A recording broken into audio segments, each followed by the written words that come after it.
There is something electrifying about a vibrant community of learning. Providing new knowledge, reimagining teaching and learning, designing and reinventing the spaces where we learn, live, and work, attracting and inspiring the best students and faculty, engaging locally and globally. These are essential to creating tomorrow for UT and our world. A campaign causes us to state what we stand for. It propels us to envision the future and work diligently in new and exciting ways. It inspires supporters to believe in the long-term value of campaign priorities. It impacts the world we inhabit today while we're creating tomorrow. We are deeply grateful that so many of you stand with us.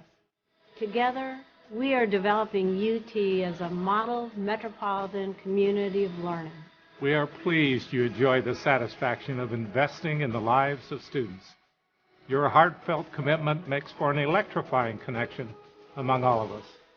Creating Tomorrow has been a campaign committed to advancing UT's mission and vision for the future. Our focus, the people, places, and purpose of the university, has transformed the UT educational experience and created a legacy of excellence. We are where we are today, one of the most exciting times in UT history, because you accepted our challenge.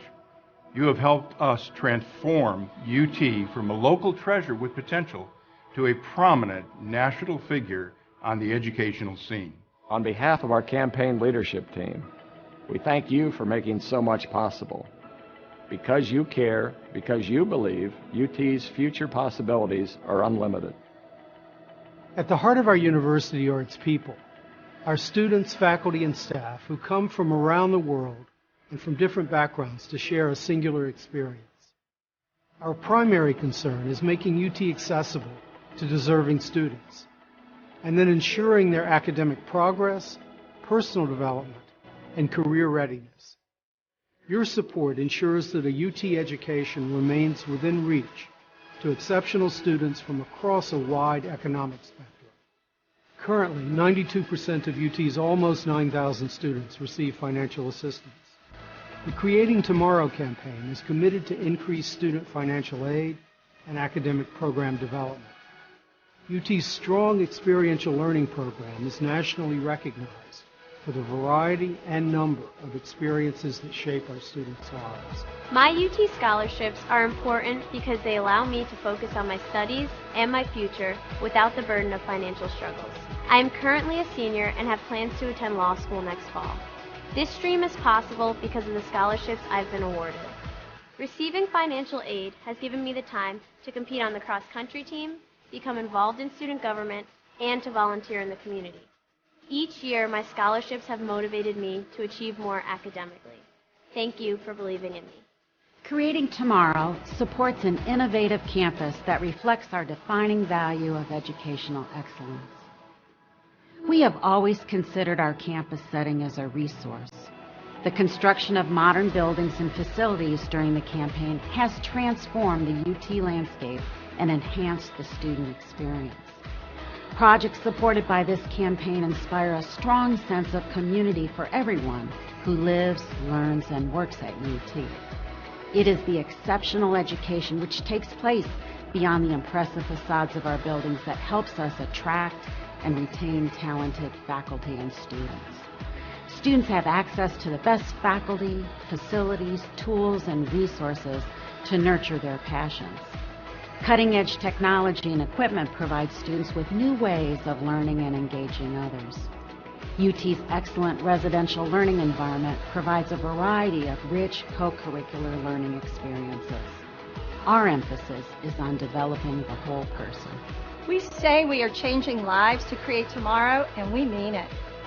Every day we stretch to do better, to do more, and to use UT's entrepreneurial spirit to accomplish the most we can. A UT education is an intense immersion experience. It creates a strong foundation for a productive life filled with opportunities and preparation for leadership and service. Skills and critical thinking abilities are honed through a challenging academic program and a rich set of co-curricular learning activities. International opportunities play a vital role in preparing UT students to compete in our increasingly global marketplace. The campaign utilizes unrestricted funds to enhance the whole university. These resources allow UT to adapt to changing circumstances and take advantage of emerging opportunities. By expanding programs that enrich the student experience, we strive to develop the whole person and prepare students for success after graduation. We strive to maintain a remarkable level of support we see from alumni, parents, employees, and friends of the university. Thanks for your confidence in us. We will continue to be conscientious stewards of our resources. We recognize our responsibility to ensure that students leave their UT experience with knowledge and problem-solving abilities to develop a better world. The Creating Tomorrow campaign has electrified a new sense of pride and enthusiasm about what is possible for UT when we all work together. Your passion and dedication are elevating this university ever higher. We are indeed fortunate to count you as our friends. Thank you for your support.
This is the University of Tampa.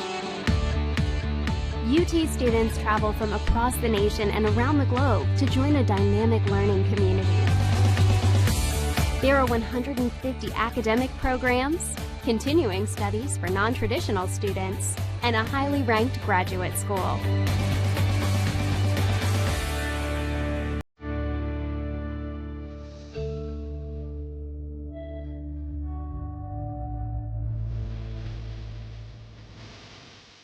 Academic opportunities are extensive and rigorous, but this mid-sized residential campus retains a welcoming feel. With a student-faculty ratio of 16:1, students benefit from direct interaction with expert faculty, a faculty that is passionate about teaching and mentoring. Outside the classroom, UT enjoys a unique environment. Plant Hall, a National Historic Landmark, is surrounded by modern and historic buildings on 105 acres. UT's beautiful downtown riverfront setting offers a gateway to the heart of a vibrant city. Students are within walking distance of jobs and internships, and the recreational opportunities are endless, both off campus and on campus. Students live in upscale residence halls and enjoy diverse activities, including performing arts, guest lectures, nearly 200 clubs and organizations, and a nationally ranked NCAA Division II athletics program.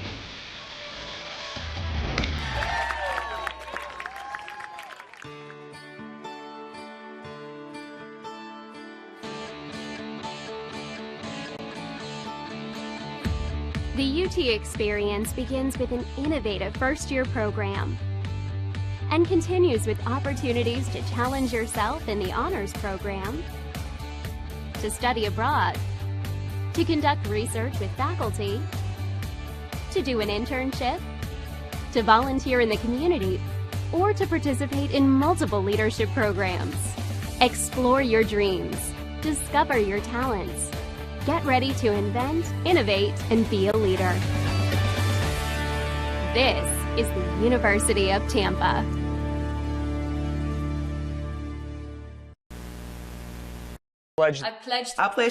I am an NCAA student athlete. And I pledge to be a champion of unity on my team, on my campus, and in my community. I pledge to embrace differences and strive for inclusion and collaboration. I pledge to stand against racism, hate, and discrimination.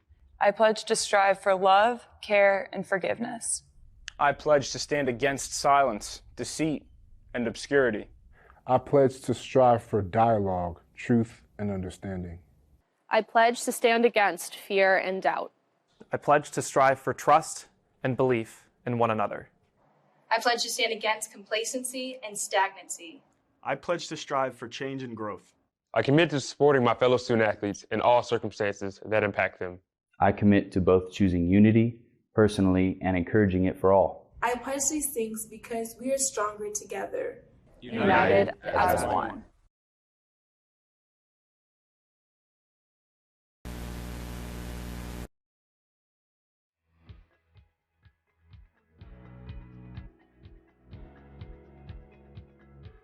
Welcome to the University of Tampa. My name is Tucker Whitman and I'm a junior marketing major here at UT. Today we're going to look at some of the highlights of our beautiful Riverside campus here in downtown Tampa. We'll start at Plan Hall. This historic building was opened in 1891 as the Tampa Bay Hotel and now serves as the main academic building here at UT, with 4 floors of classrooms as well as faculty and administrative offices. Next up, the Vaughn Center, the hub of campus life and activities. This multi-purpose building includes the campus bookstore, our primary cafeteria plus an additional food court, a theater, as well as offices and meeting rooms for student organizations. The Vaughn Center is also one of UT's residence halls, providing 5 floors of student rooms. Morsani Hall is another residence hall here at UT. In addition to housing approximately 450 students, this building offers another selection of eateries as well as a small grocery store. Now let's check out the Sykes College of Business. This academic building houses classrooms and faculty offices for UT's undergrad and graduate business students. This building also has a real-time stock trading room. Right next door is the Sykes Chapel for Faith and Values. This gorgeous interfaith chapel features a large main hall complete with a massive pipe organ, as well as meditation rooms and meeting rooms. Student healthcare is a major priority for us here at UT. The Dickey Health and Wellness Center is accessible to all students and provides high-quality services including basic medical care, counseling, and wellness programs. On the east side of campus, you'll find the McDonald-Kelsey Library. Here, students can learn from a large collection of books, periodicals, and digital databases. They can also take advantage of our numerous study rooms and computers. The Academic Success Center is another great resource for students. This is your one-stop shop for academic advising, coaching, and tutoring services. Whether you're a seasoned athlete or just want to shoot some hoops, the athletic facilities here at UT are hard to beat. The Bob Martinez Athletic Center includes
Welcome to Game 2 of the Ursuline Tampa doubleheader. If you're just joining us, Ursuline was able to win 6-2 in Game 1 in a thrilling offensive contest. But for now, we've got Game 2 underway. It was a thrilling offensive contest if you're an Ursuline fan. It was an offensive contest if you're a Spartans fan. Very offended by watching the Arrows come in here and be rude guests by putting up 6 runs.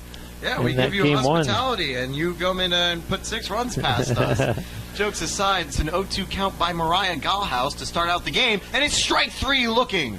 A great start for the Spartans there to get underway with a strikeout. And surprising to see Sarah Fessler go down immediately like that. She had a great game last time for the Ursuline Arrows.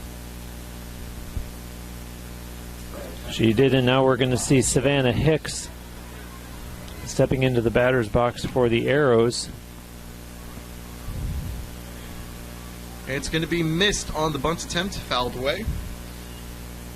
Gallhouse has had a 10 complete game streak when starting in games, and has had a very solid season last season, coming off having a sub-1 ERA and sub-1 WHIP. Yeah, I like the way you phrased that, when starting in games. That way it throws out what happened yesterday. Exactly. And even though yesterday was a relatively good start, well, a with, relatively of course, good outing. Yeah, relatively great good outing. She didn't actually start. Yep.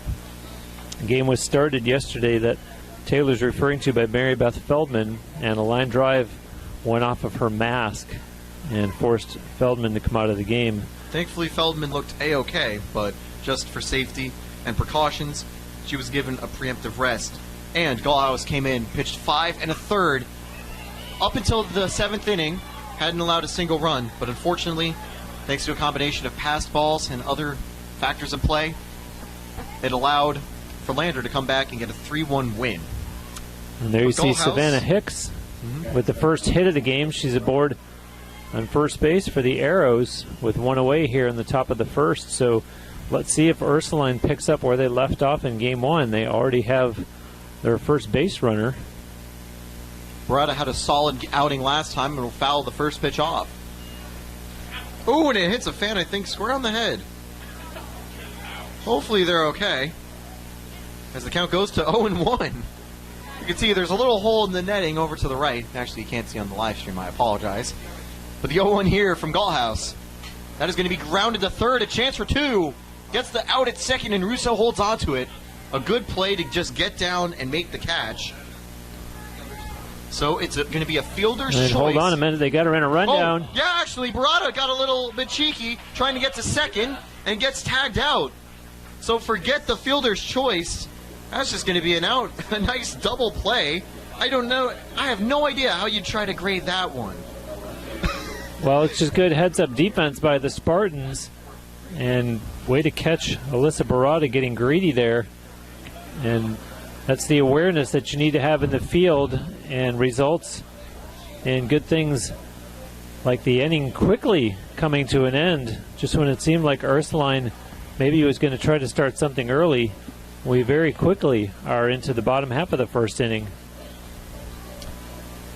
So 1 hit, there was a fielder's choice where the runner immediately got tagged out, leading to a very quick, a weird way to get to a 1-2-3 inning for Gallhouse, but technically is a 1-2-3 inning nonetheless.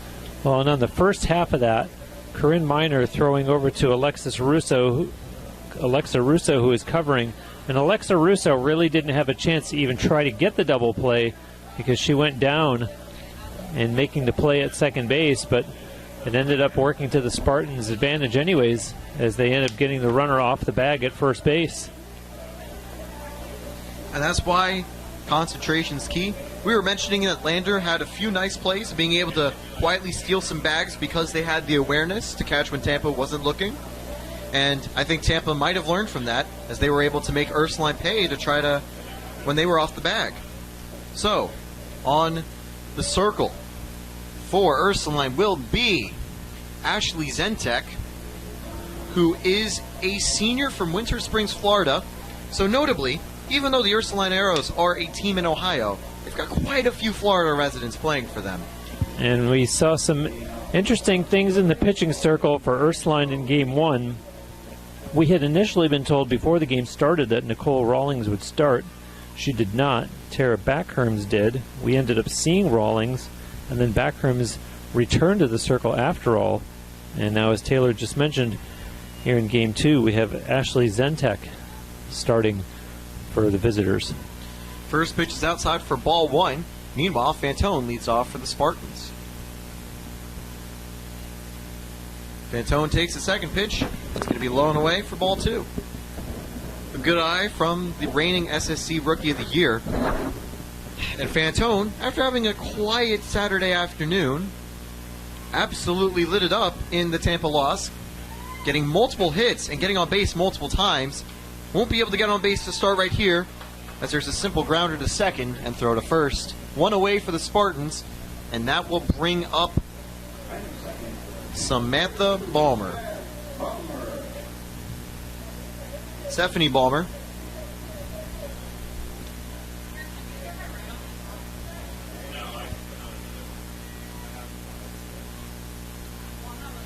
Balmer, chance to try to get on base for the Spartans. The first pitch from Zentek. That is going to be a drive deep to left field, tracking it in foul territory, and got it. A great play by Batov to track it all the way down, nearly to the wall, and not just the backfield wall, the infield wall, deep to the left. Yeah, great play there out in left field, and unfortunate for Steph Balmer, who would have loved to have seen that ball stay in play, but not the case, as the Spartans are quickly with 2 out here in the bottom of the first. Mariah Gallhouse is now at the plate. Of course, Gallhouse would start on the mound. Gallhouse was able to hit for 300, get on base over 35% of the time, and slugged over 400 as well. So great stats from her. And hoping for a good start here. That's going to be a drive to center field, but it will be tracked down by Hicks, and the side is retired. It's a quick inning, 1, 2, 3 for both, although Ursuline is able to get a hit before getting a double play, and Tampa goes 1, 2, 3 directly.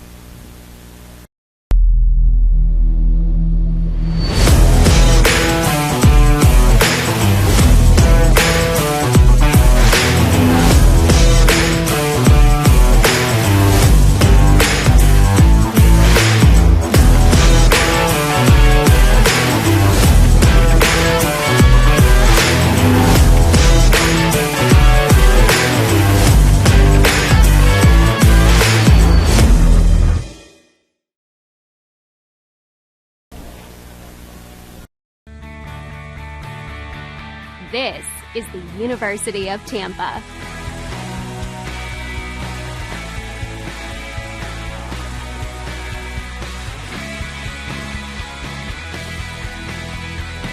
Explore your dreams, discover your talents, get ready to invent, innovate, and be a leader.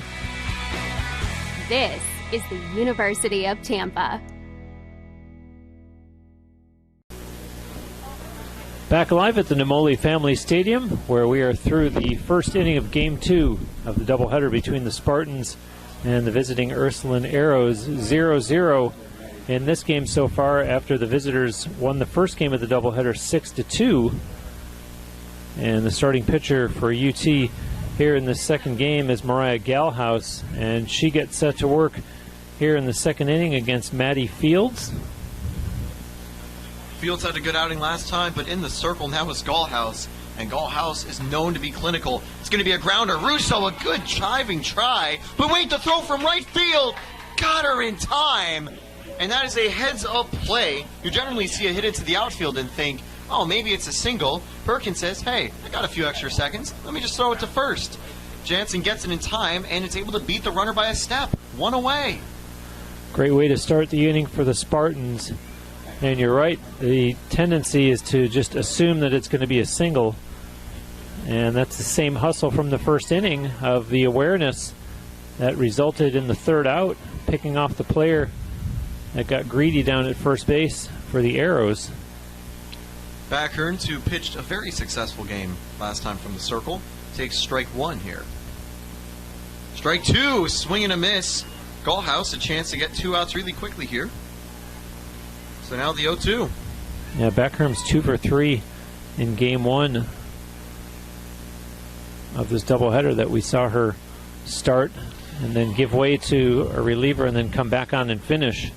And Gallhouse gets strike 3 for a second strikeout of the day.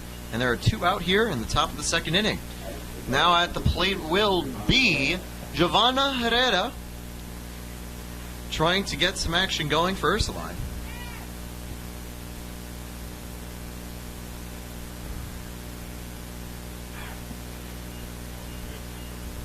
Here's the first pitch.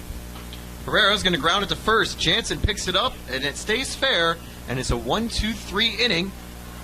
Gallhouse looking as good as she ever has been in the pitching circle.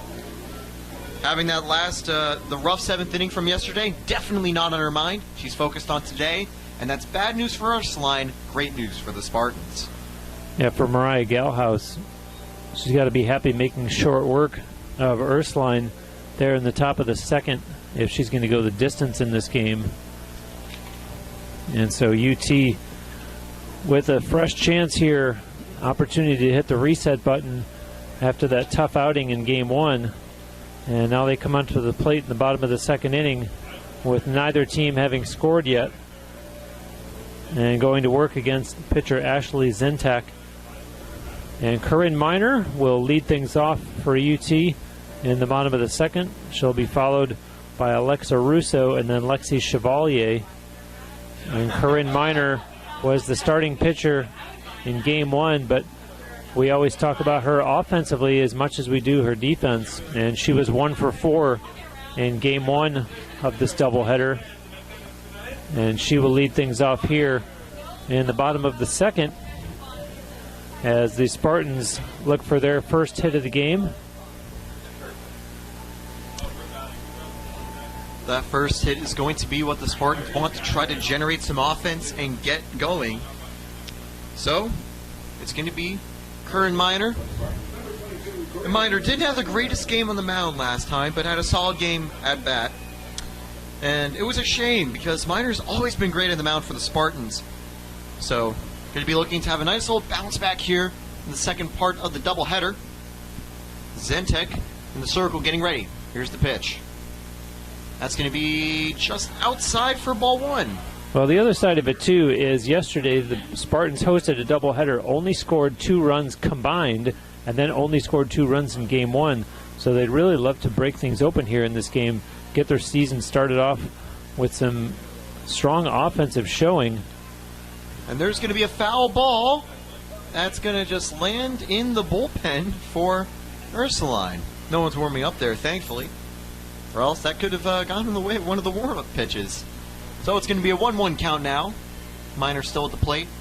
Zentek still in the circle.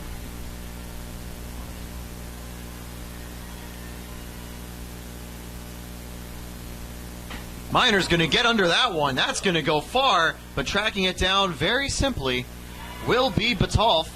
Another good play in left field for her. And a good try there by Miner, but unfortunately, that'll be another out for her. Now up is Alexa Russo.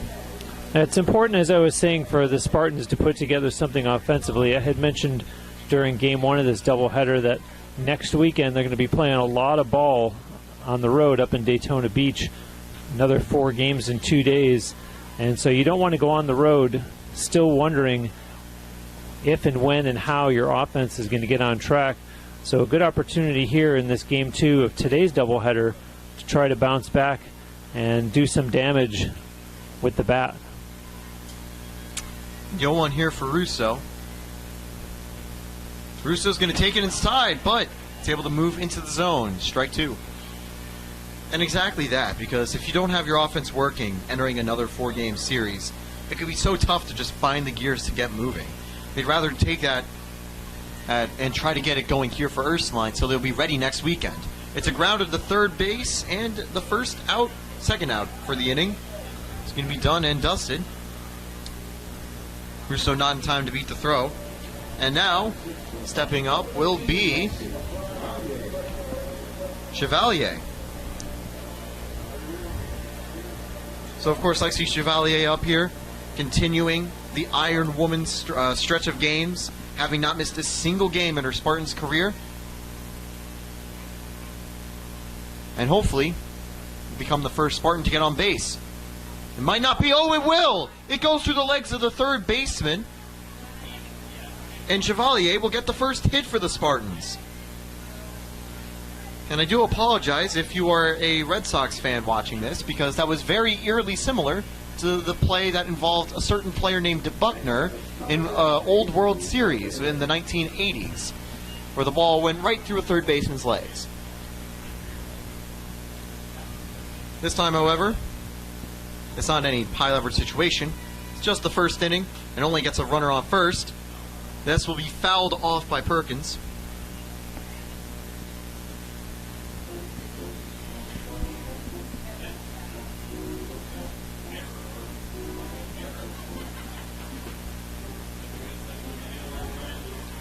So the 0-1 here.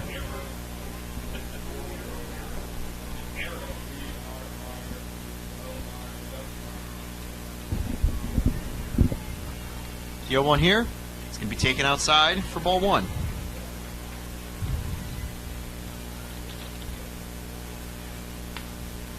Avery Perkins, who we saw make the throw from right field on the Ursuline batter in the top half of this inning. That's going to go in the dirt and allow Chevalier to get to second on the wild pitch.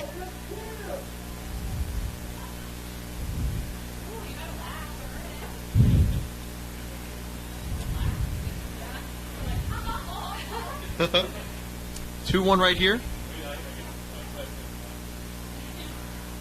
Avery Perkins from down in Fort Myers. The Spartans I mentioned yesterday have only 3 players on their roster who are not from somewhere in the state of Florida.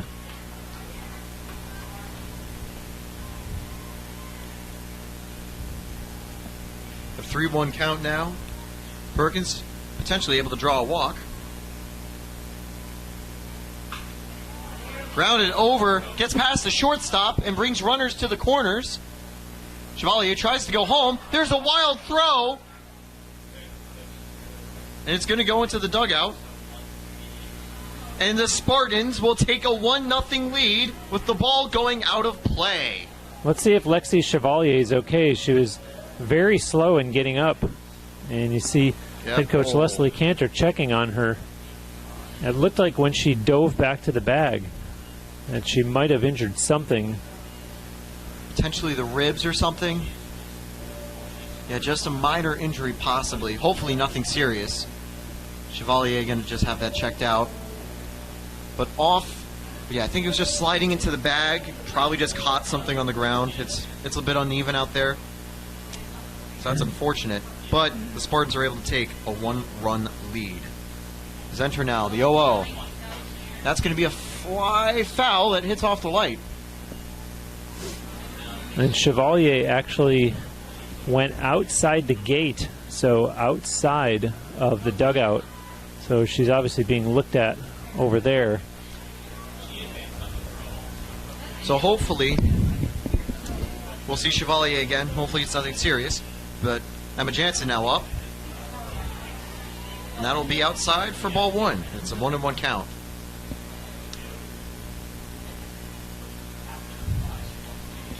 Perkins on second, and Jansen at the plate with 2 outs here. Zentek, the pitch. It's going to be inside and a little bit low. So that'll be 2-1 now. Boy, and I'll tell you what, Avery Perkins was really ready to run there.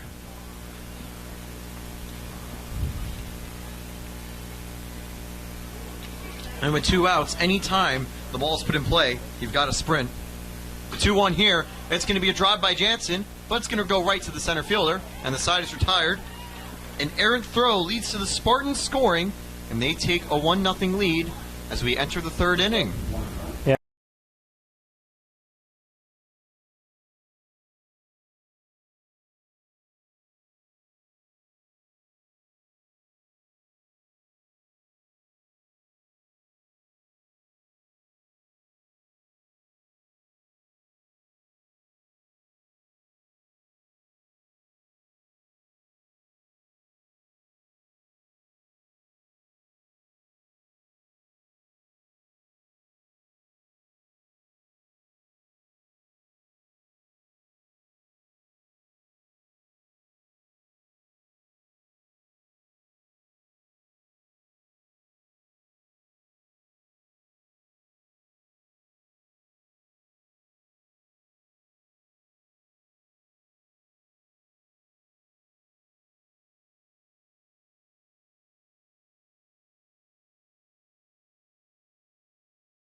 And we are back for the third inning of Tampa softball.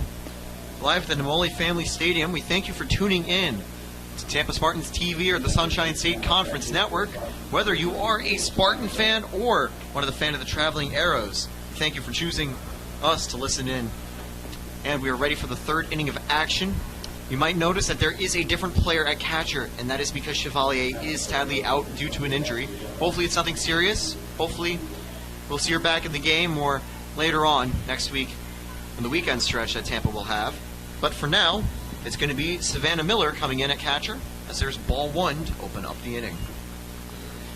Savannah Miller, freshman from Oviedo, now catching Mariah Galhouse as we're in the top of the third.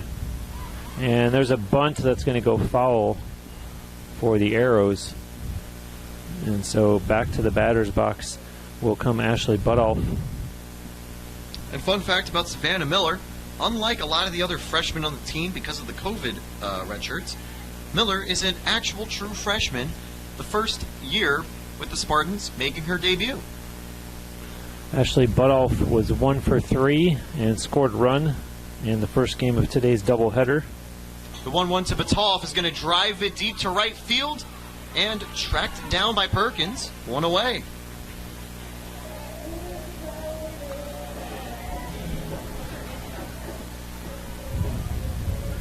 Now up is Kat Ferretti.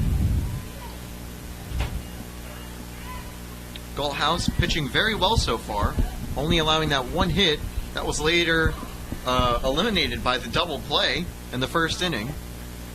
Ferretti wanting to try to get another base runner on for Ursuline. That's going to be a ball just outside. 1-0. Miller checks up with the ump on that.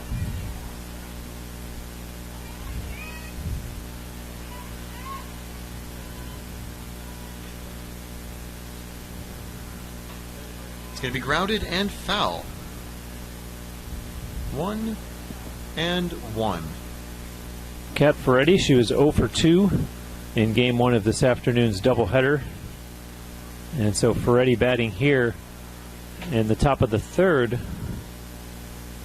against Mariah Galhouse. The 1-1 is going to be inside for strike 2. It's a 1-2. An unfamiliar position for her since game 1. Saw a combination of Corinne Miner and Kate DeSimone pitching for the Spartans. Generally, the Spartans like to have their starters go the distance. There's going to be a grounder. Russo with a good play at second base, and then it'll be 2 away. And we've seen Russo not be perfect in fielding in the year, but she's always shown the great effort, and it does pay off in that clutch play to stop it going into the outfield and to get the second out. Yeah, great play from the knees for Russo, and the Spartans quickly find themselves already 1 out away from coming back to the plate. And now it is going to be Devin Peterson at the bat for Ursuline. Peterson didn't play last game, so Galthouse, first time facing her, and that is going to be strike 1. That is a heater down the middle to open up the at-bat. It's always a good strategy to take a first pitch to allow yourself to see the opponent's pitches for the first time. And it's even better if they throw a fastball so you can recognize it on future at-bats and pitches. That's going to be taken inside for ball 1, and the count is now even. Again, Galthouse, every time she's in the circle, she's managed good starts, and that has continued here. The 1-1, that's going to be grounded to third, picked up well, and that is Corinne Miner securing the third out of the inning. It's another 1-2-3 inning for the Spartans as we will enter the break. The Spartans looking to get back in charge and continue to expand their lead. And that's the consistency that the Spartans have come to expect from Corinne Miner. You saw what a routine ground ball, seems very something that you're just used to seeing. It's something very customary, but Corinne Miner fields it very cleanly, and they throw over to first base in plenty of time. And she's all reliable, whether she's playing in the field or whether she's pitching, and has obviously contributed significantly to the Spartans offensively during her UT career as well. And that's the thing as well. Miner's been a 3 4 or 5 tool player, can basically do everything that the team needs. Maybe not play catcher, although I imagine that she'd probably not be too bad at it, since she's able to adapt to everything else so well. But yeah, we've seen her making those great plays so far, being able to get good balls in play. The hit attempt that she had, it wasn't a hit, but it went pretty far in the outfield and was honestly one of the hardest hit balls I've seen so far for the Spartans all year. And then when it comes to pitching, had an absolute lights out game 1. And game 2, unfortunately, that might have been from a little bit of fatigue from going a pretty long distance the day before. And UT now in the bottom of the 3rd will start things off with Lily Keister, the number 9 hitter, and then we'll go back to the top of the order and we'll see Lauren Fantone and Steph Ballmer. The Keister did not play in game 1 today, so a new face for Ursuline to see what she'll do as a hitter. Keister is a freshman, also making her official Spartans debut at the plate here. Going to try to bunt and will be fouled away. Keister graduated from Freedom High School, and last year with her high school team was on the first team all-conference. So we'll have to see if she can pick up where she left off with the Spartans. Meanwhile on the mound, despite letting up the single run, it's been a great game in the circle for Zentek. From the circle, the 0-1 drops down, an easy pickup for the catcher, but it is going to be fouled.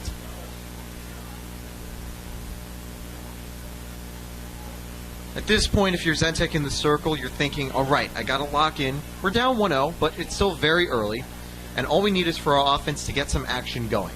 I need to just handle the 9-1-2 hitter and get the team back at the plate as quick as possible. The 0-2 potentially to retire the freshman. Grounded foul down the third base line. Yeah, you're right, Taylor. This has not been a hit parade so far for either team. They both just have 1 hit apiece. And so if she can stay focused, Ashley Zentek keeping this game close, waiting for her teammates to rediscover the offense they had in game 1 of this doubleheader. The 0-2 again for Keister. Keister is going to get it down, and that is foul. Keister doing a good job keeping the at-bat alive. Zentek still trying to figure out a way to retire the rookie.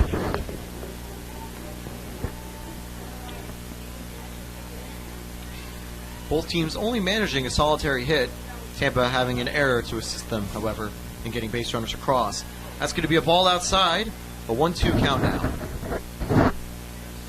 These are always some humbling moments for a student athlete when you come from being the best player on your team in high school to all of a sudden you're the number 9 hitter and you're not playing every game. Kind of gives you a different perspective, able to hit the reset button as you get back into the game. Yep, and it's a good hit there, but an easy play at second is able to get Keister before she reaches first. Good job in the field, and making the play at second was Ferretti. And now at the plate is Fantone. And for someone like Keister, she's going to learn an awful lot from the upperclassmen. She's going to learn a ton playing under Leslie Cantor, and she'll hope to have a great Tampa Spartan career. So here's the 0-1 to Fantone. It's going to be a rounded foul. And yeah, a solid first at bat for Keister. And welcome to the Spartans, of course. Now Fantone trying to get the inning underway a little bit better now for the Spartans. With 1 out, the 0-1 count.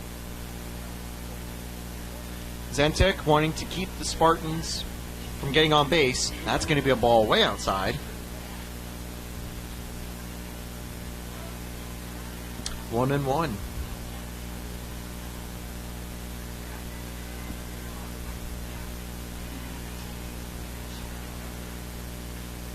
It's going to be grounded to first. Not fielded cleanly enough. The play is not in time and the ball gets behind. And now she's going to go to second and gets in time. The ball has gone away again. So no one can keep the ball in their gloves this play. And Fantone is going to get to second. And actually, they're going to call the play... Actually, no, I was going to say, were they going to call the play dead and give her 2 bases? No, it wasn't dead. So she'll stay at second. A solid double off an error.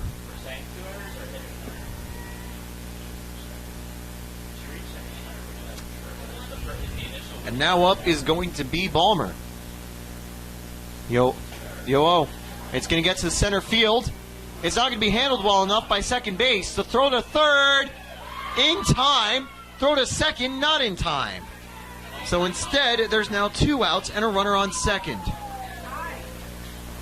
It's a good attempt on the base path by Fantone. But she will be out.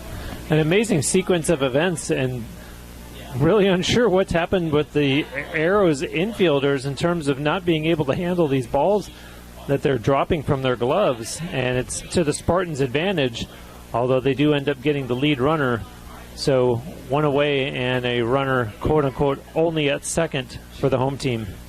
And already seeing multiple errors from the Ursuline Arrows. And I'm sure that Sue Woodson is not going to be Sue Woodford is not happy about that at all, because that's the types of error, that's literally an error that you really can't excuse from a fielder. You always have to be able to make those plays, and sure, you might expect 1 or 2 in a game, but already it's the 3rd inning and there's multiple. 2 outs, a runner on second. It's going to be grounded to third, not picked up in time, and going to be safe at first. It's going to be a hit, I think, that time. Runners at first and third. Yep. Fields, the third base player for Ursuline, not able to make the throw in time after picking it up. And so it is going to put Balmer at first, and now has brought up Galhouse.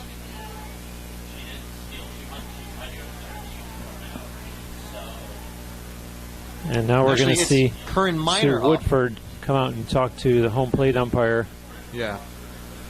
Curran Minor is now at the plate. Galhouse just reached first on that play. And I'm kind of curious as to what this is about, because we saw some stall tactics in Game 1 from Sue Woodford, and the 2 umpires are coming together to talk. And I can't imagine that this far after the play has been completed that they're going to change anything.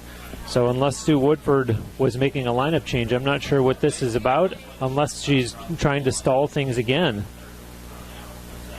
The final ruling by the umpires is safe, so Galhouse will be able to get on base there.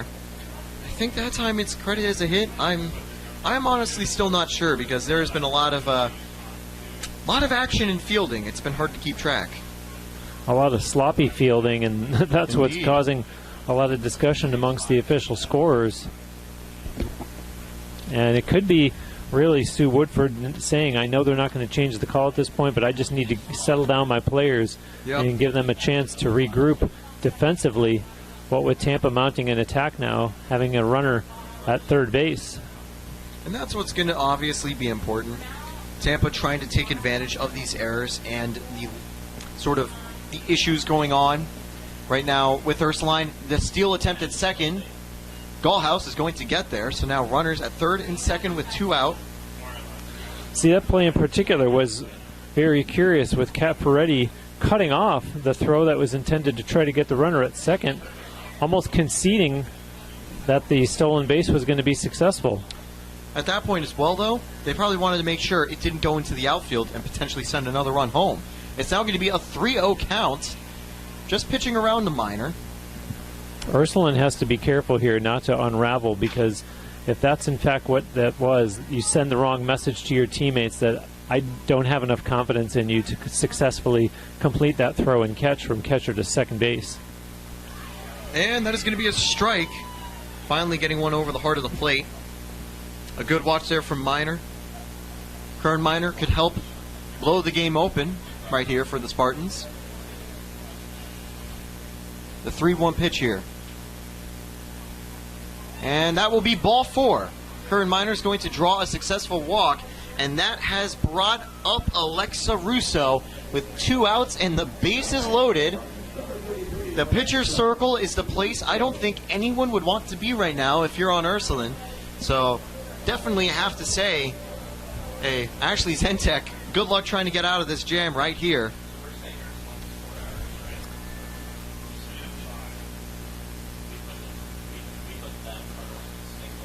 And looking back at game 1 of today's doubleheader, Alexa Russo was 1 for 3 as she goes over on third base to talk to her head coach, Leslie Cantor, as the Arrows have a conference in the pitching circle and hoping that they can get out of this jam since there are 2 outs for the Spartans, but at the same time, bases loaded for UT, and Sue Woodford really wanting to settle things down with this.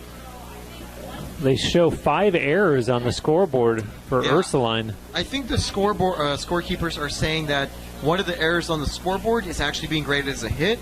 So I think there's potentially 2 hits, 4 errors, and of course just then 1 walk for all the base runners Tampa has. That is not the world's greatest start. Yeah, regardless of whether it's 4 errors or 5 errors, it's happening through only 2 2/3 innings. Yeah, that's not the type of look you really want to have. And for a lot of those, it's not even Zentek's fault. I don't even think Zentek is actually attributed with a single error. So it's tough to see something like that happen. But now it's up to Zentek in the circle to face off against Russo. Russo wasn't always getting on base, but when she did, she slugged very well, meaning that she knows how to get doubles and get a little bit more. The 1-0 here. And of course, at this point, Russo can merely single, and the Spartans will be thrilled. Should be able to get 2 across, depending on where the ball is placed. Here's the 1-0 to Russo. Russo's going to get under that, and it's going to be fielded by the shortstop. And so, no runs are scored. Fessler is able to make the play there. And disaster and crisis averted. An absolutely chaotic bottom half of the 3rd inning ends with Tampa not getting anything. The score is still 1-0 Spartans. Champions know how to seize opportunities. When they see moments of greatness unfold right before their eyes, they push as hard as they possibly can. And then they push harder. Because the heart of a champion never settles, never quits, and never stops giving its all. We are champions. We are Division II.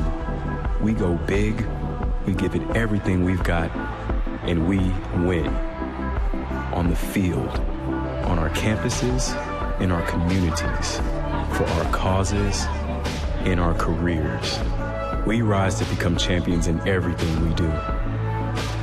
We are Division II, and there are no limits here. We make our time count. We set our own path. We become champions on our terms. It's time to up your game, because we're here to play and learn. But most importantly, we're here to discover ourselves, our vision, our heart, our drive, to achieve every goal we aim for, because we want to be champions at the highest level, life. At Division II, the opportunities are here. Are you ready? No, because then I was on. And we are back for the 4th inning, top of the 4th. A chaotic bottom half of the 3rd inning with multiple errors, and we can finally tell you the full scoreline so far. Ursuline has 0 runs on 1 hit, and in the field they had 4 errors. Tampa has 1 run on 2 hits and 0 errors. And this is Sarah Fessler, who struck out looking back in the 1st, and she made that catch to end the bottom half of the 3rd, when the Spartans, as a result, ended up leaving the bases loaded.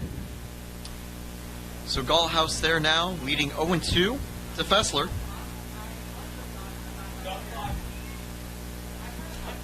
From the circle, the 0-2. That's going to be grounded. Russo at second, picks it up, and gets the out at first.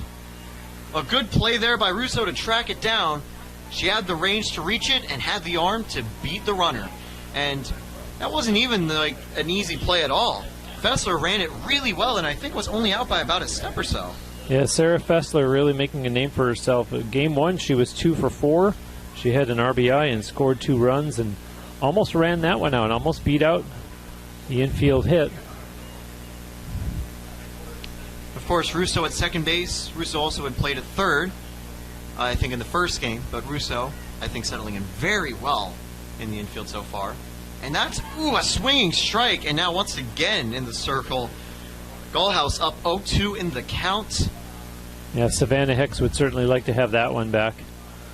And behind very quickly here against Mariah Gallhouse. Completely fooled by the off-speed, the 0-2. That's going to be outside for ball one.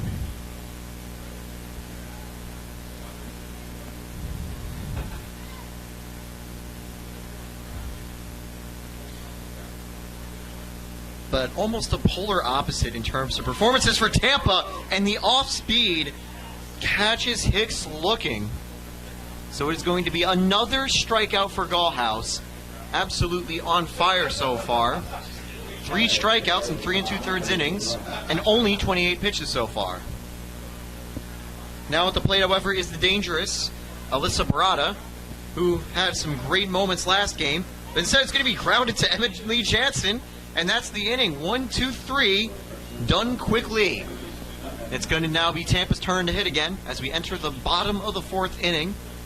1-0 Tampa leads. You are watching this live on Tampa Spartans TV or Sunshine State Conference Network. Stay tuned for future games next week, and also for other Tampa sporting events. For instance, the Spartans made quick work there of Ursuline, and good opening for them, because it's disappointing as it was to leave the bases loaded. It's that much quicker that they're right back up to bat and try to pick up where they left off. And as I said, this game is hugely important for them, not only to get back into the win column, but to get themselves out on the road feeling good about their offense. If they would have scored a couple of those runs of the 3 players that they had on base, they'd probably be feeling even better. But they know that they're capable of it, and the door seems like it's slowly opening. We saw a lot of sloppy play defensively from Ursuline during Tampa's last at-bat, and this game could have been a whole lot worse than 1-0. And so let's see what happens here as we get ready for the bottom of the 4th.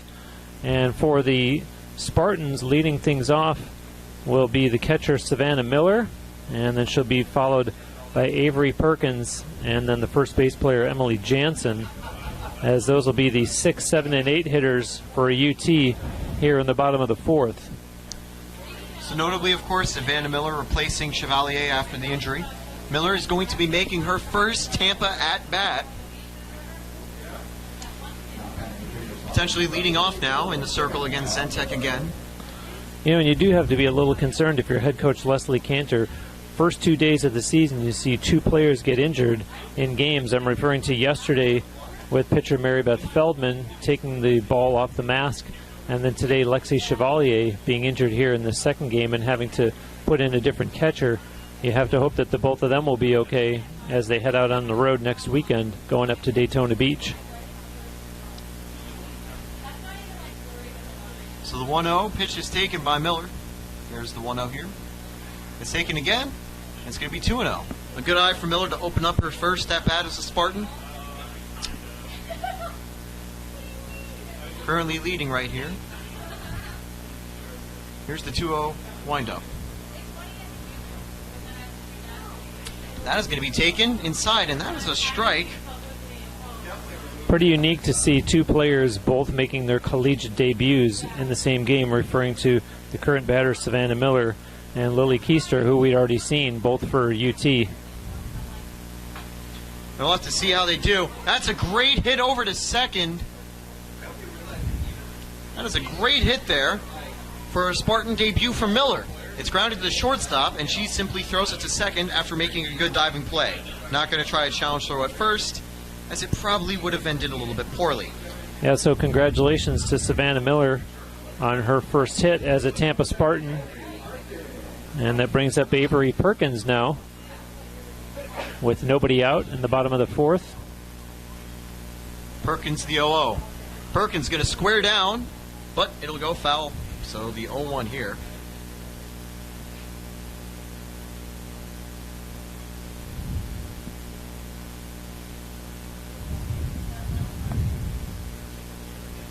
Avery Perkins reached on an error in the 2nd inning. Here's the 0-1 here, Perkins. He's going to take it outside for ball 1. The 1-1 count now. And honestly, with the fielding woes that Ursuline have had. I don't blame Tampa for maybe trying to get some more bunts down and force the fielders to try to make the outs. 1-1 here to Perkins. That's going to go outside. Some hesitancy there from the Ursuline catcher.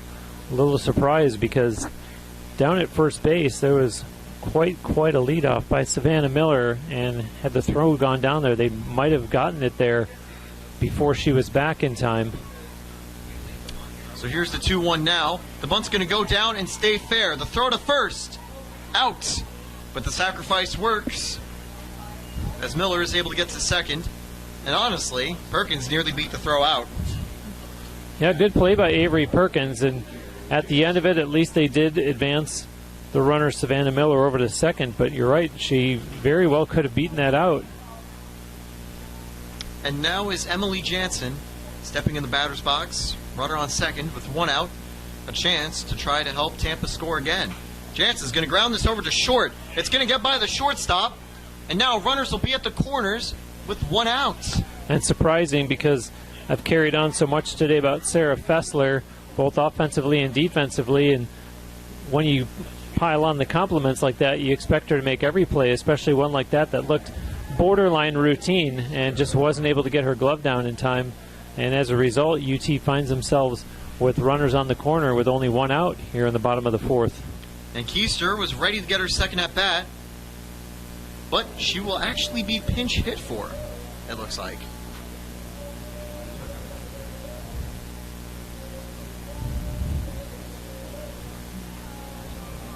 Well, Leslie Cantor is talking to the home plate umpire, and we're waiting for someone else to emerge from the Spartans dugout, because the way that Keister ran to the dugout, it was clear that she was not going to hit after all, but we've not seen someone come out in her place. So unless there was some sort of equipment adjustment being made and she's going to re-emerge, then it's a matter of who is coming in her place. Taking a look right here, it is going to be the number 99 of Alyssa Carfora, who's going to step into the batter's box as a pinch hitter with runners at the corners.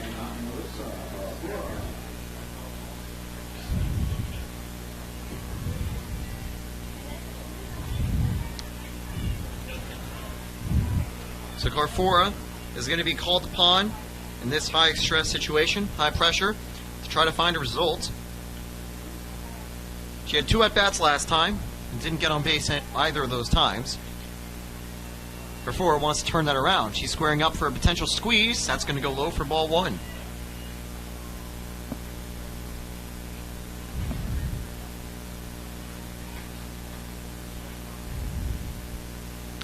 So once again, runners at the corners, a 1-0 count with 1 out. A 1-0 lead for the Spartans.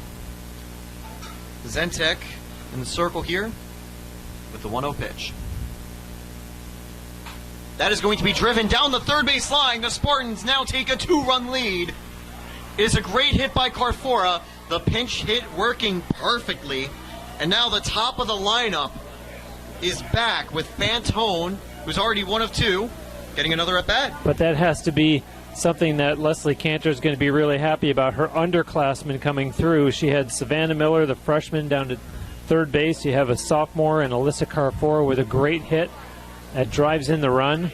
And very important that UT did convert that run. You have someone at third base, and we already saw them leave the bases loaded. And so now to take that 2-0 lead, and keep in mind there's still just 1 out. This has got to be feeling pretty good for UT as they try to add to this lead, being that they do have a runner still in scoring position, what with Emily Jansen being at second. Keister comes back on as a pinch runner at first. So now with 1 out, runners on second and first now. And at the plate will be Fantone. And this is great for the Spartans. They need a little bit of good luck. They need a little bit of a good game like this so far with good offense to try to get a little bit of momentum for their road stretch. It's going to be grounded up the middle. Potentially could send the run home. Instead, they're going to keep the bases loaded with 1 out. Yeah, and I'll tell you what, there's no way that Emily Jansen was going to get home safely. So smart by Leslie Cantor to hold her up at third. And very encouraging, like you were saying, Taylor, because here they are with the bases loaded again. And again, still just one out. So a chance for Tampa to really, really pad this lead, currently at just 2-0. And let's see what they can do here as Steph Ballmer comes to the plate. This is going to be a pressure at-bat as well. There's going to be another meeting in the circle for Zentek. I don't think...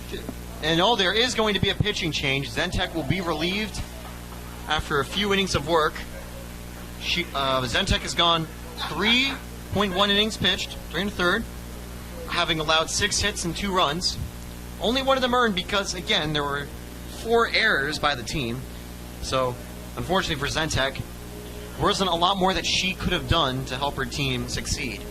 She didn't have a single K, and will ultimately take a rest, potentially, for one of the rest of the games. 23 coming in the pitch is Kelsey Jakosh. Yes. Jakosh now will be on the mound.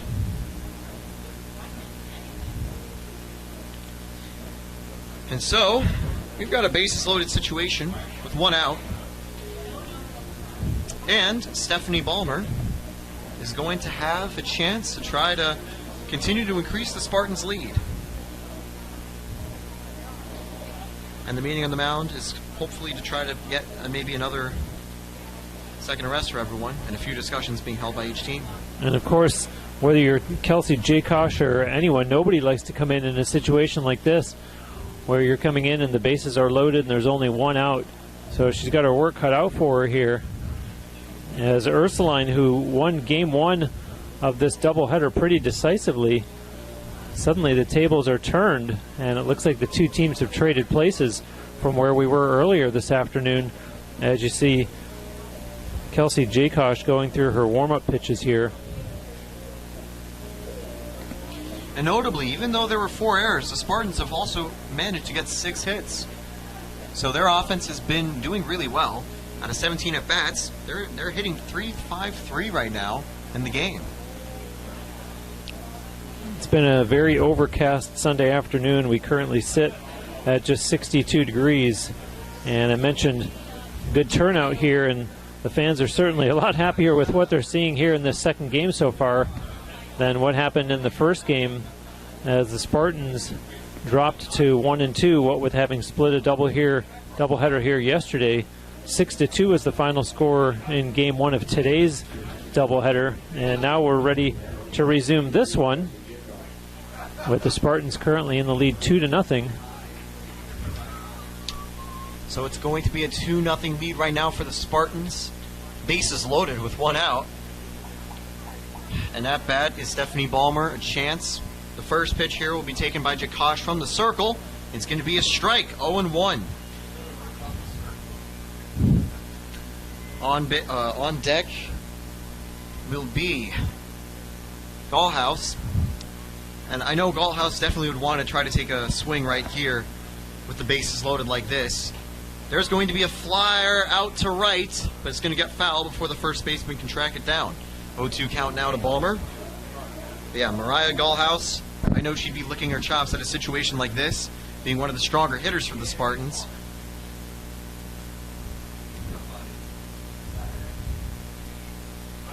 Kelsey Jakosh getting ready to deal here against Steph Ballmer in a bases-loaded situation for the Spartans. The 0-2, it's going to get through the first and second gap. The throw home, not in time, and now runners at the corners, and 2 RBI single for Stephanie Ballmer. Absolutely, really, really good hit right there. Hit it through the gap to right field. The throw and home, not able to be played upon by the catcher. And now the Spartans are fully in control of 4-0. And as I mentioned, Kelsey Jakosh, a really difficult situation to come into. Bases loaded and 1 out. And there you see it as Steph Ballmer comes through, and now Mariah Gallhouse pops one up.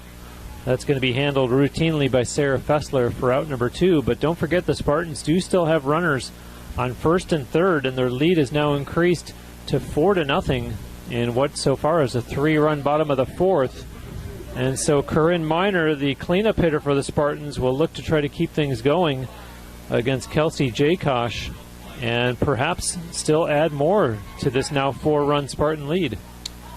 Corinne Miner now a chance right here with the 0-1 is going to be taken up high and outside.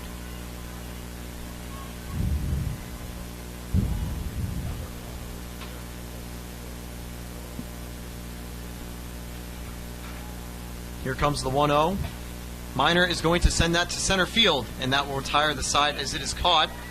But the Spartans strike 3 times to take a 4-0 lead. The bats are on fire for the Spartans. And now it's time to enter the 5th inning as we're over the halfway point through in the game.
And we are back now, top of the 5th inning. Tampa leads 4-0 against Ursuline in Game 2 of the doubleheader.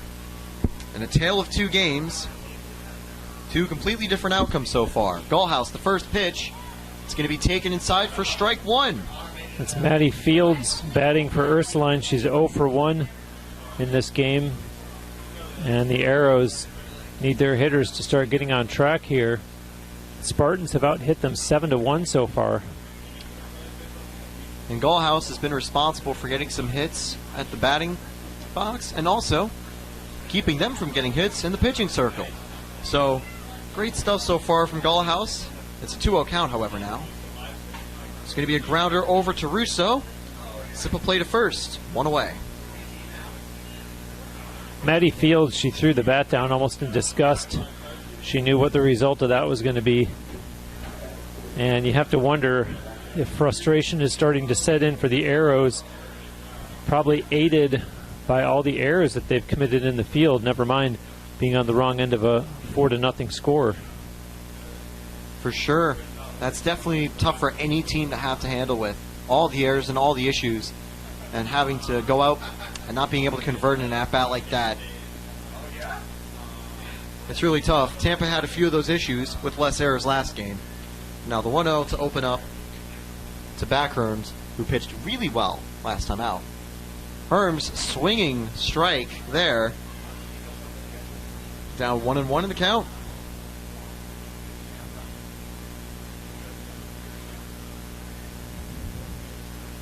Tara Backherms, see her consulting what normally would be a wristband. Puts it back in her back pocket and started to show bunt there, as you see Corinne Miner making a break for the plate, as well as Emily Jansen, not to mention the pitcher Mariah Gallhouse.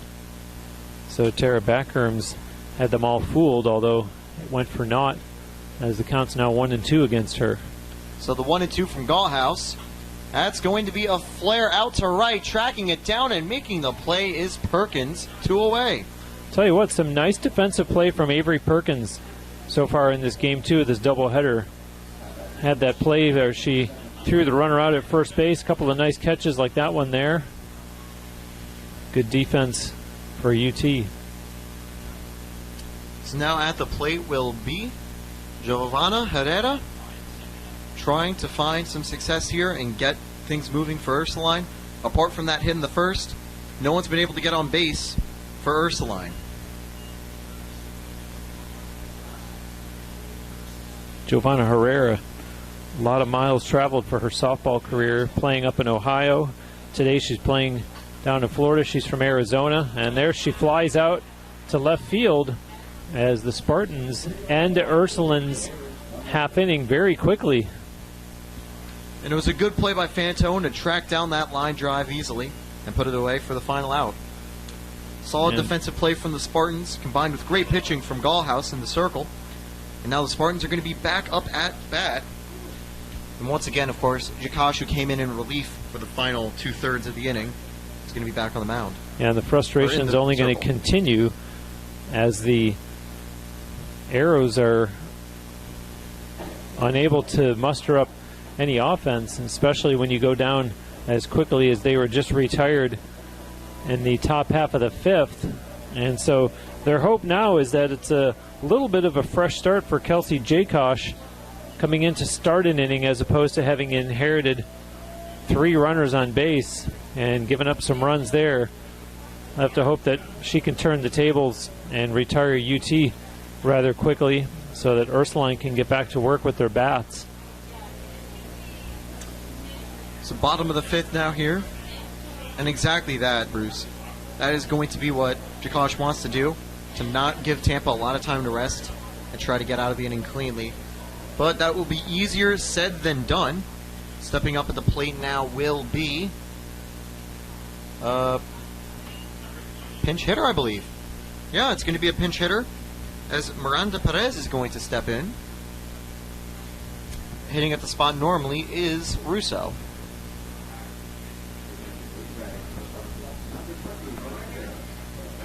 So Perez will be pinch hitting for Russo here. Jakosh on the mound. The 0-0 here, ready to challenge. Or on the circle here, ready to challenge. Strike 1. Jakosh getting ahead in the count.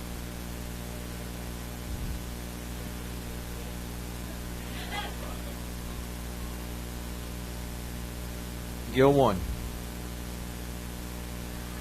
Perez takes it, and it is going to be 1-1. And we did see Perez in game 1 of this doubleheader. She drew a walk. Perez is going to foul that backwards, 1-2. And a good job always to draw a walk. Walks aren't always the flashiest thing, but they end with a runner on base and no extra outs. So they're always a very pleasant outcome. So in the circle again, Jakosh, the 1-2. Perez is going to watch it high and away, 2-2. Perez already exhibited that eye, as you said earlier, Bruce, drawing the walk earlier. Same result or even a hit will be what she hopes for here. Fouls it away, 2-2 still.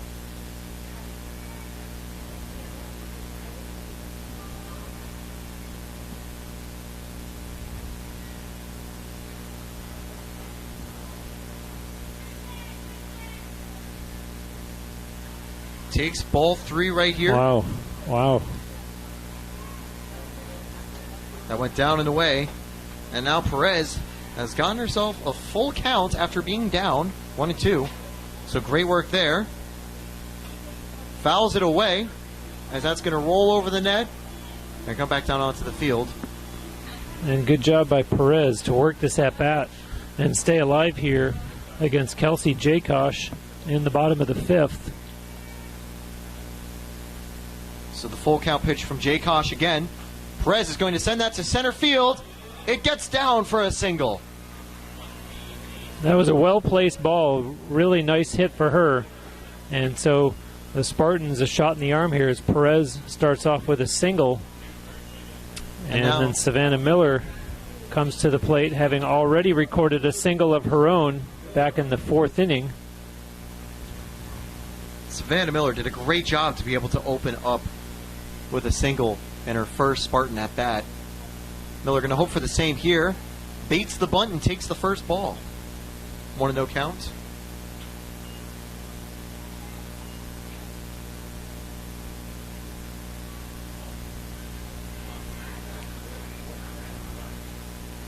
Jakosh in the circle. The 1-0. It's going to be dropped down by Miller. What a bunt! Can't beat the throw, unfortunately, but that was a perfectly placed bunt. Just only a step or two behind. But it just landed right in front of the home plate and made a tough play there for Ursuline. Yeah, it was a terrific bunt. In fact, it almost looked like she was going to be safe based on the simple fact that so many Ursuline players had converged around it. It was almost like, who's going to take this? And maybe by the time they sorted out, she will have beat out the throw.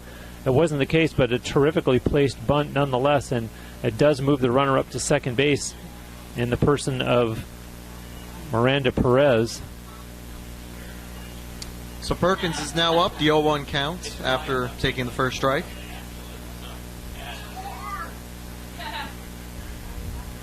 So the sacrifice had worked. Perkins now going to ground it to second, and it's an accidental sacrifice here as a runner gets to third. And on third base, Fields drops the throw, but it lands right next to her, so no harm, no foul. And now back at the plate is Emily Jansen, and Jansen, in a tough situation last time, was able to get on base. Yeah, and they'd certainly love to convert Miranda Perez from third base here and get one more run. Try to increase it to a 5-0 lead if they can.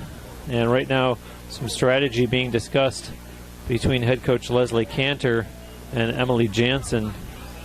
So Jansen's one's for two. Looks like Tampa has inherited a runner with the first base coach on first. But yeah, that's going to be the goal, to try to increase the lead to 5. Jansen already had a good hit in a clutch situation. And with 2 outs and a runner on third, this is yet another one. Jaykosh in the circle, a little bit of pressure too to try to get out of this jam. 2 sacrifices in a row were able to propel Perez to third. The first pitch. It's now a 1-1 count. It's actually the second pitch of the at-bat.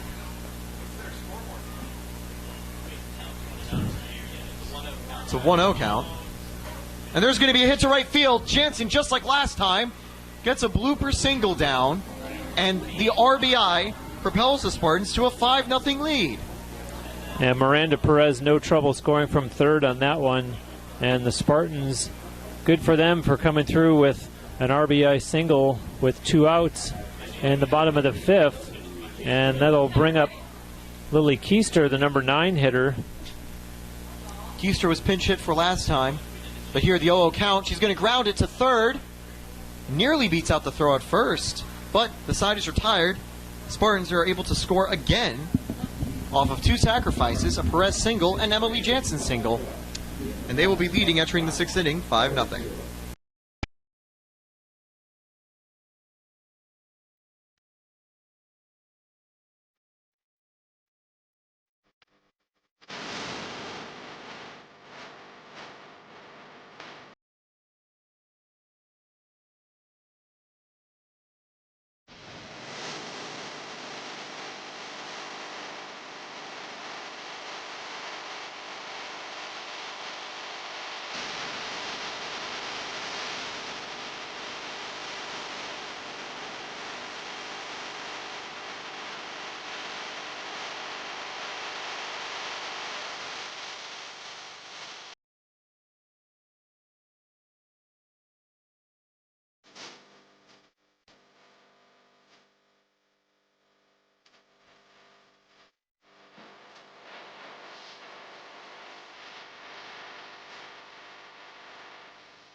$30 minutes, 40 minutes. This is the University of Tampa.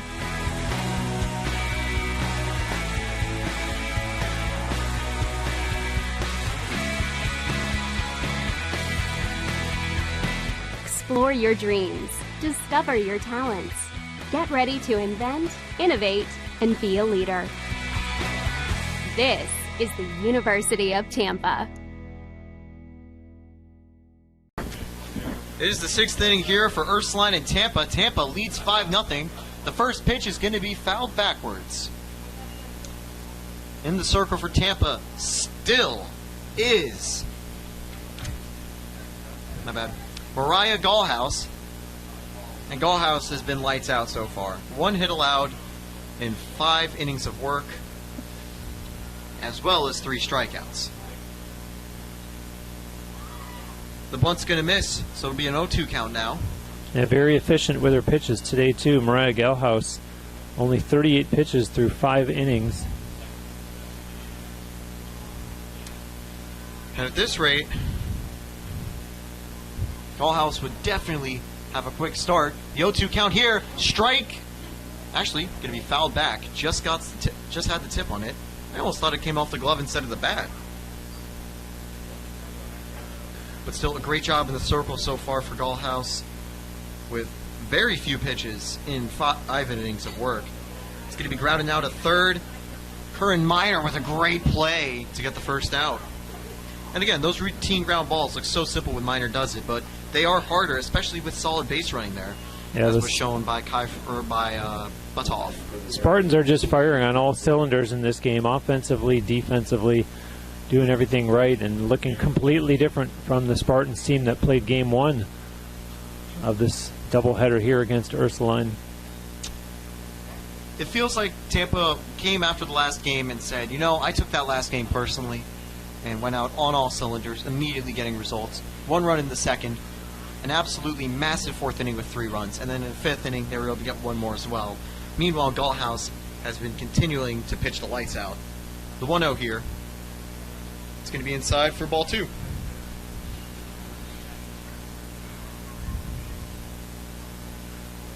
Interesting, too, that they are having that success with not only some new faces in game 2, but young faces, players who are seeing the field for their first time in their collegiate career. I'm talking about Savannah Miller behind the plate and Lily Keister.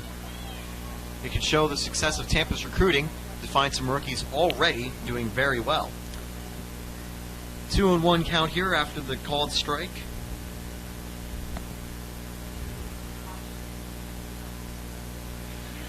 Galhouse here, the 2-1.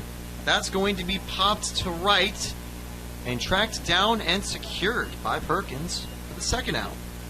Yeah, I don't have the official stats in front of me today, but I know a number of putouts for Avery Perkins so far in this game, probably at least 3 and 1 assist defensively, so a solid game for her.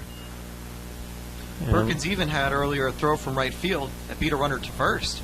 That's the assist that I'm referring to. I wonder what's happening here. Sue Woodford is talking to the home plate umpire, Russ Cromley. I wonder if we're going to see a change. It looks like Madison Jakosh, the sister of pitcher Kelsey Jakosh, is going to come in and hit.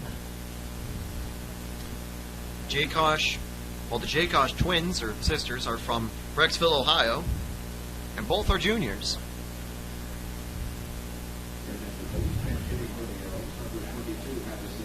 So 2 outs. Madison Jakosh looking to find some success here.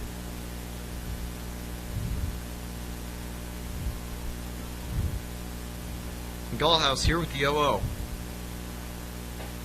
That's going to be strike 1 down the middle.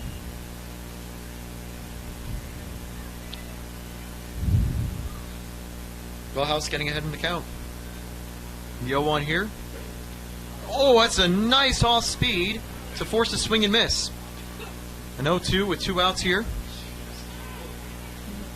Madison Jakosh did play both games of yesterday's doubleheader. She was 0-2 against Eckerd. Galhouse down the middle, strike 3 to retire the side. Absolutely on fire pitching. Yeah, big smile on her face as she came off the field there and did a fist bump with her catcher, Savannah Miller. Mariah Galhouse definitely has found her groove. Galhouse has finished 6 innings of work in only 49 pitches. We could be potentially looking at, I don't know if there's a Maddox-type term for softball, but a potential under 60-pitch game, which would be absolutely ludicrous to think about for 7 innings of work. But we still have a little way to go for that, as Tampa has another shot to bat, and the top of the order is coming up for them. Yeah, bottom of the 6th, we'll see Lauren Fantone, followed by Steph Balmer, and the woman of the hour, as you just talked about, Mariah Galhouse. Fantone 2 for 3 so far today. Balmer and Galhouse are both 1 for 3. The Spartans have put together 9 hits so far in this game, and leading currently 5-0. And if you just joined us, this game got out of hand early in the sense that even though it only resulted in 1 run at the time, a lot of fielding errors by Ursuline in the early going, and then the Spartans really got things going with 3 in the bottom of the 4th. Added another one in the bottom of the 5th, and here we are entering the bottom of the 6th, and the home team leading 5-0. There's a call to the pen for Ursuline, and it looks like that Kristen Kopp will now be joining the game and starting in the 6th inning pitching for the Arrows.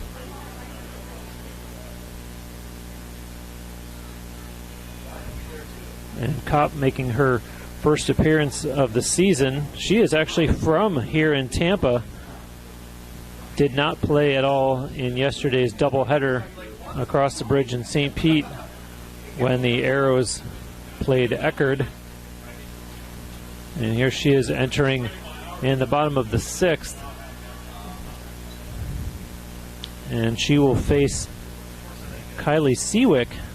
So another new face in the Tampa lineup today, as freshman Kylie Seawick gets an opportunity here to bat for the home team. And Seawick making her Tampa debut. Graduated from the Chamonix High School with a 4.25 GPA, and also played softball with the Philadelphia Spirit. Good to see her first at-bat with the Spartans. And with this type of lead, I know that it allows a little bit of experimenting. Cantor, I think, trying to get some new faces in the lineup to see what they can do. And a good situation here. Not a lot of pressure. Just a chance to show you what you can do. First pitch is going to be taken inside, but for a strike. So that'll be the 0-1. And also a chance just to get these players some game experience and let them know what it feels like to be on the field in a college softball game instead of watching from the dugout. It's a ball 1-1. And that experience is so crucial, especially for underclassmen, too. They've got a long career left, and getting that experience will let them be ready for when they do have to take the starting positions in future years. The 1-1, and oh, it's going to beat her. Well, ironically, I was just going to say that the other important reason to get them on the field into a game is if we see happen what we've seen happen, which is all of a sudden someone gets injured and you get put into game action. That's how Savannah Miller got to come in and catch today's game, because of the unfortunate injury to Lexi Chevalier. So if all of a sudden you need to be called upon and that's the first time you're ever going to play, and it's not because your team is up 5-0, totally different circumstance. So after the hit by pitch, Ballmer comes up with a runner on first and will pull out of the bunt, get ball 1 in the count. I imagine Tampa might be looking for another sacrifice here to try to get a runner to second. Here's the 1-0 to Ballmer. Ballmer's going to drop it down. That is fair in front of the plate. The sacrifice works like a charm, advancing the runner to second. I'll tell you what, that's 2 really, really well-placed bunts that the Spartans have shown us. Never mind that they've both resulted in outs. They've advanced the runner in both cases, but really, really well placed there. And so with that, we're also going to get another change, as a pinch hitting will be Sam Weiberg. So Gallhouse going to be taking a rest, probably just making sure the arm is perfect for the final inning of work. But Sam Weiberg, who is a Northeast All-American with high school play and the New Hampshire Gatorade Player of the Year, as well as a McMorran Scholar, plays third base and pitcher generally, making a debut here. A chance to try to start out well. The 0-0 is going to take strike 1 just on the outside corner. A good pitch there from Kristen Kopp, currently in the circle. But a runner on second with 1 out after the sacrifice. The 0-1 count to Weiberg. Weiberg is going to foul this back. It's going to be 0-2 now.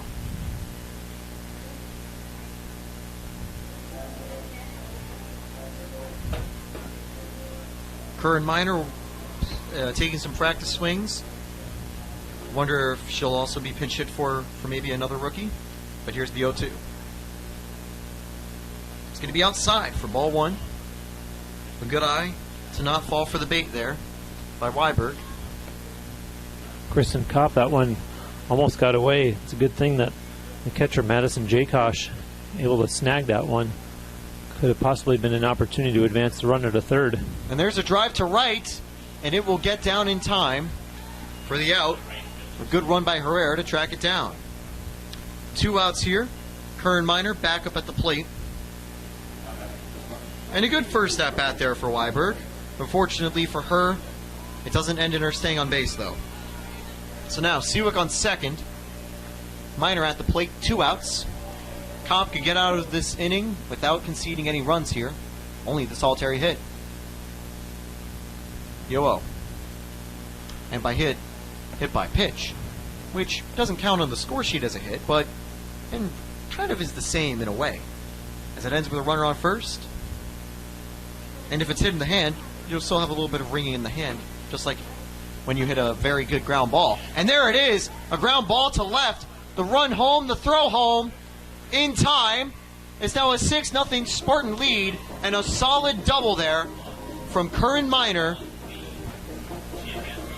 Seawick is able to get a run in her debut at bat for the Spartans. And so great job on the base path to beat out the throw. Ironically, I was going to say Curran Minor had been 0 for 2 so far in the game, and I was going to say she would certainly like to change that. As much as it's more about the team winning, you don't want to see a goose egg in the score in the hits column there, and so Curran Minor comes through with an RBI double, pads the Spartan lead now to 6-0. She certainly did change the 0-2 to a 1-3 with an RBI. A really solid outing for her. Now we'll see Perez back up at the plate, the 1-0. Perez is going to foul this off.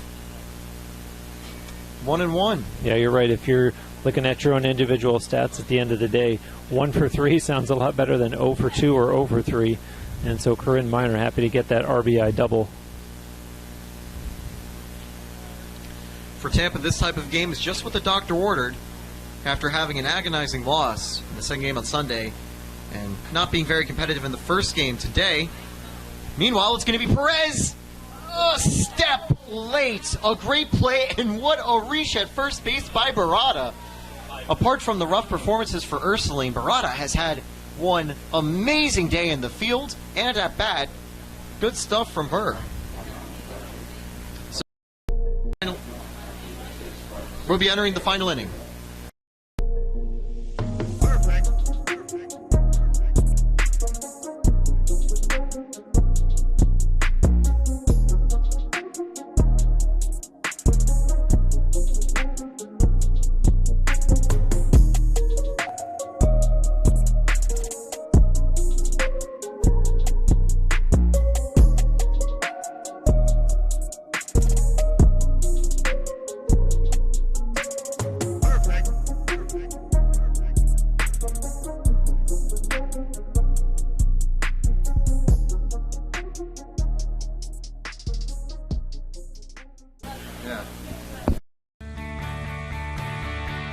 This is the University of Tampa.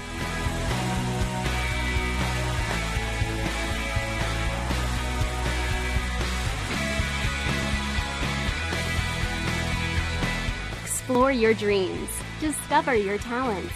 Get ready to invent, innovate, and be a leader. This is the University of Tampa. And we are back with the top of the 7th. Mariah Gallhouse has been brilliant so far. Fessler has been good in the field, but not as much today so far. And by the way, the pitch count for Gallhouse, 49 pitches. We can take a flashback to Saturday afternoon. In the middle of the second inning, Curran Minor was already past 50 pitches on her shutout victory. So, really different way that both have had a game so far. The 50th pitch is taken for a ball. A 1-0 count, opening up top of the 7th. That's Sarah Fessler, who is 0 for 2, and she is their number 1 hitter. It's going to be grounded to third. Curran Minor with the throw to first. 1 away. So we'll see the 2 and 3 hitters in the persons here for Ursuline of Savannah Hicks and Alyssa Barada,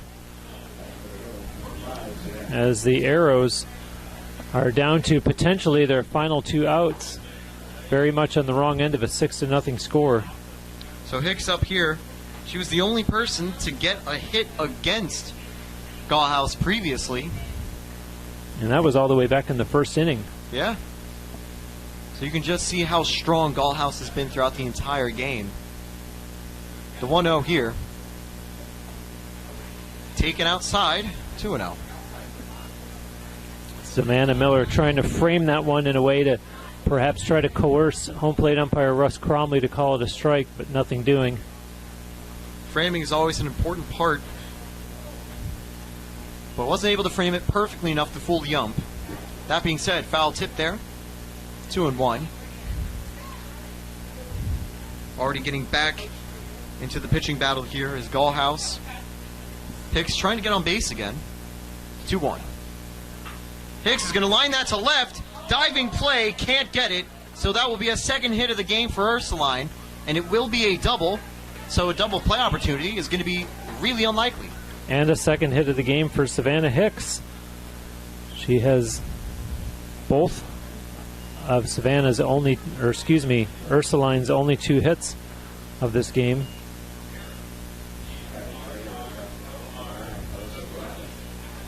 So now up again is Alyssa Barada. Here's the pitch with a runner on second. That's going to be high for ball 1.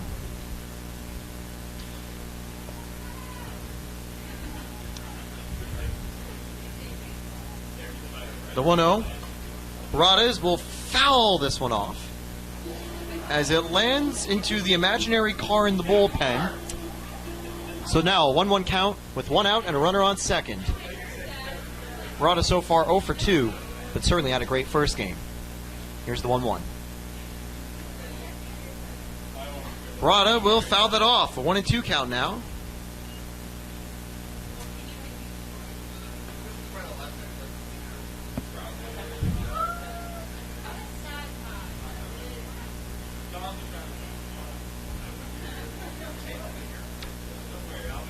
One, two. It's going to be grounded for the short and out at first. A good play there. Ballmer is able to get the out at first. The runner is able to get to third. Interesting play, though, because it looked like Gallhouse was thinking about fielding that one and decided at the last moment to let it roll through. So at the same time, Steph Ballmer had to be alert to pick that one up and get it over to first in time for the out, which she did. Not surprised to see Ballmer alert, though. Ballmer has been great defensively for the Spartans. And even though Ballmer hasn't always been hitting the best, Ballmer has been one of the stronger defenders for the team and even in the SSC in general. So now, an 0-1 count here to Fields with 2 outs. She could be the final out of the game. At the same time, she is their cleanup hitter, so this is who you would want up to bat for the Arrows, given your choice. And it just happened to play out mathematically that it worked out nicely that their number 4 hitter would be the one at the plate here. Keep in mind they do have a runner at third. If nothing else, I'm sure they'd love to break up the shutout from Gallhouse. 0-2 here, and did she go? Nope. It's going to be taken for ball 1. That could have been the end of the game right there. A 1-2 count with 2 outs and a runner on third. Trying to preserve the 2-hit shutout is Gallhouse. That is going to be grounded up. Picked up by the catcher. Ruled fair? No, foul. The at-bat stays alive at 1-2. It just bounced, I think, backwards off the plate.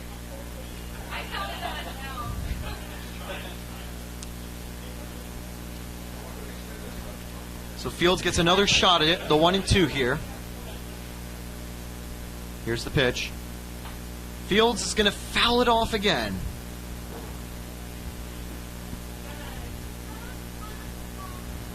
Maddie Fields perhaps prolonging the agony, but to her credit, trying to stay alive here. Nobody likes to be the last out of the game when you're trying to come back and at least tie the game. Exactly. And even in a game like this, you always have to try. Grounded to first. Jansen is going to pick it up, and it's a complete game shutout for Gallhouse, getting some revenge after the last inning loss that she suffered on Saturday. Pitches the full 7 with 4 strikeouts, only 2 hit surrenders in 65 pitches, averaging under 10 pitches per inning. Absolutely great work. So the Spartans and Arrows will trade games here Ursuline wins 6-2 in Game 1. Tampa wins 6-0 in Game 2. Yeah, the Spartans improved to 2-2, and Ursuline falls to 1-3. And as I mentioned, for UT, they'll be going on the road. They'll be playing next Friday up in Daytona Beach, as well as Saturday. 4 games in those 2 days. But a split of the doubleheader here today, as was the case yesterday. And the crowd goes home happy here from the Namoli Family Stadium. Thank you for tuning in on Tampa Spartans TV.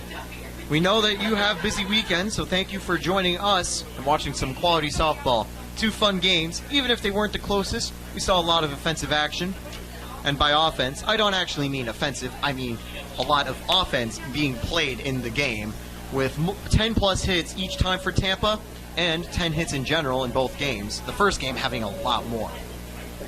So in the end, 6-0, Tampa wins. I'm Taylor Storthy. And I'm Bruce Wozniak. Thank you for watching. Have a good afternoon.